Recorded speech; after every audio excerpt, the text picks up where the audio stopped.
sejam os nossos filhos, na sua mocidade, como plantas bem desenvolvidas, e as nossas filhas como pedras angulares lavradas, como as de um palácio. Salmo 144, 12.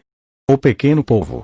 Os primeiros 2 anos da administração do presidente Sutherland em Battle Creek viram um nascimento e o rápido desenvolvimento do movimento de escolas de ensino fundamental e médio da Igreja Adventista do Sétimo Dia. O dia 28 de janeiro de 1899 foi separado para a oração. Presidente Sutherland tinha escrito um artigo para ser lido em todas as igrejas. No final da tarde, após as devoções do dia, Edward e Sally conversaram sobre o assunto. Não havia uma escola dessas aqui em Battle Creek há algum tempo atrás? Perguntou Sally ao puxar uma cadeira próxima à lareira. Sim, uma escola que funcionou durante 1 ano, pouco antes da Guerra Civil, disse o marido enquanto se acomodava na poltrona. Louisa Morton lecionava lá.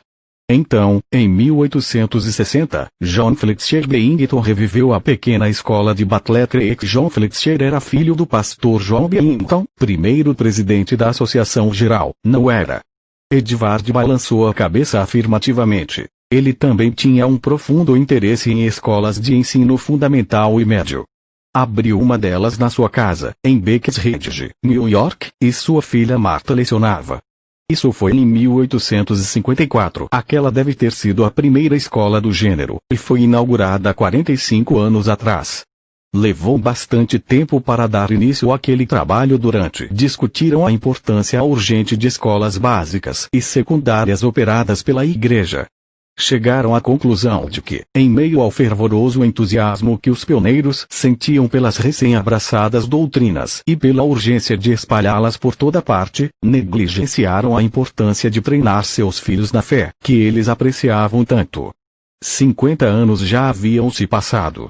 Agora outra mensagem veio da Austrália, onde o coração e as mãos de Mãe White eram dedicados todos os dias à obra de guiar a jovem igreja. Esta obra de escolas básicas e secundárias é tão essencial quanto o trabalho em prol dos pupilos mais velhos. Onde houver uma igreja, uma escola deve ser estabelecida mesmo não havendo mais de 6 crianças para frequentá-la durante anos. Vinha ela chamando a atenção para este assunto que há muito tempo vinha sendo negligenciado. Agora, um senso de urgência vibrava através das palavras e incitavam Edward Sutherland à ação. Escolas assim deviam ser estabelecidas. Ele tinha que agir logo. Férias de verão, com vários reajustes, passaram-se rapidamente, e teve início o novo ano escolar.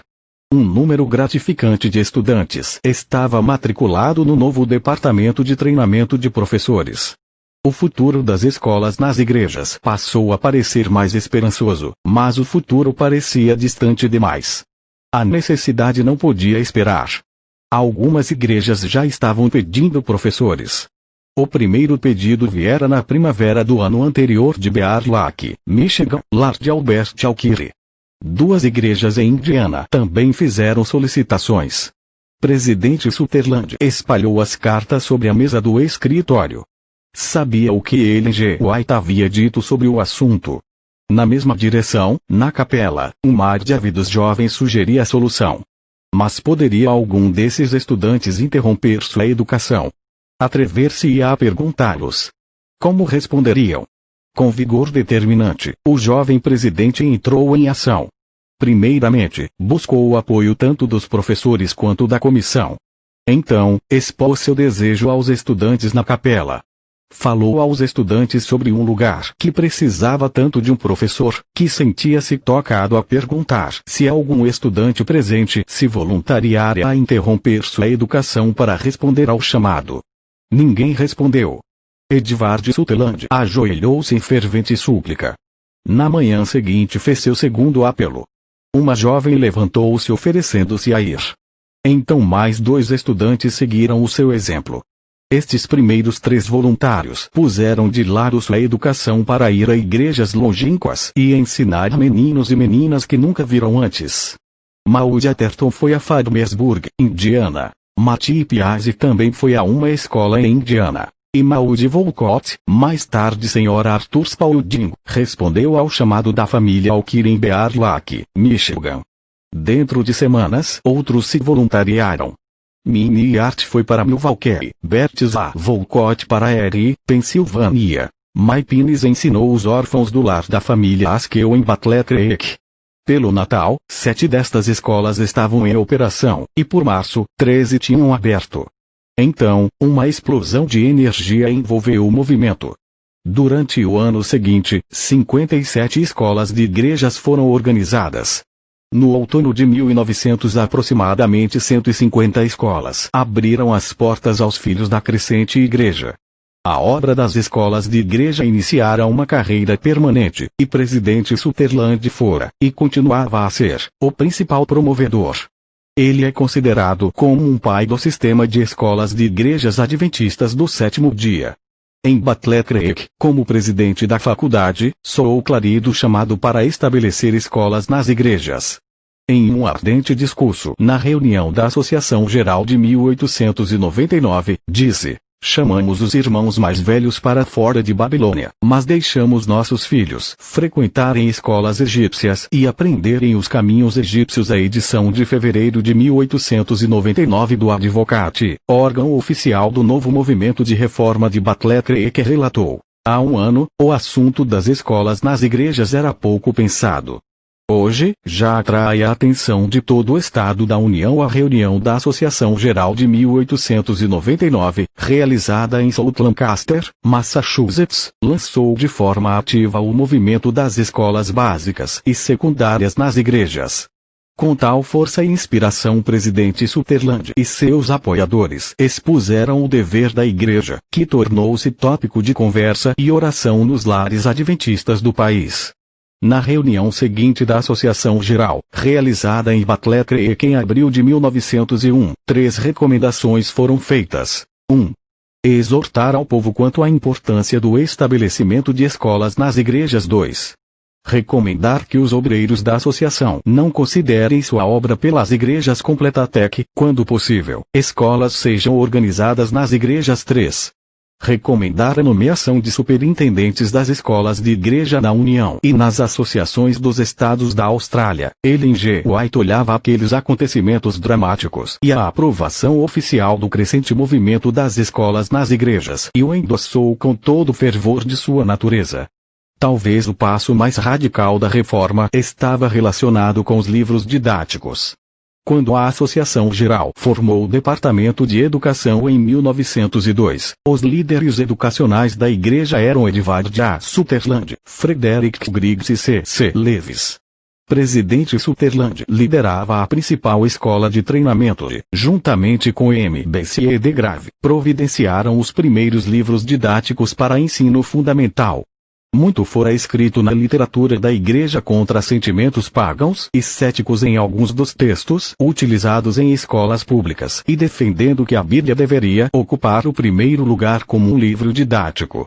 Alonzo Jones, presidente do Conselho Administrativo da Faculdade de Battle Creek e membro de alto nível do corpo docente, defendeu que a Bíblia devia ser o livro didático das ciências físicas, assim como de todos os outros ramos de estudo.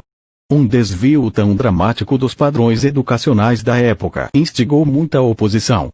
Inimigos espalharam o boato de que todas as disciplinas, astronomia, biologia, contadoria, matemática, e até mesmo operações bancárias, costura e culinária, seriam ensinadas com a Bíblia como livro didático exclusivo.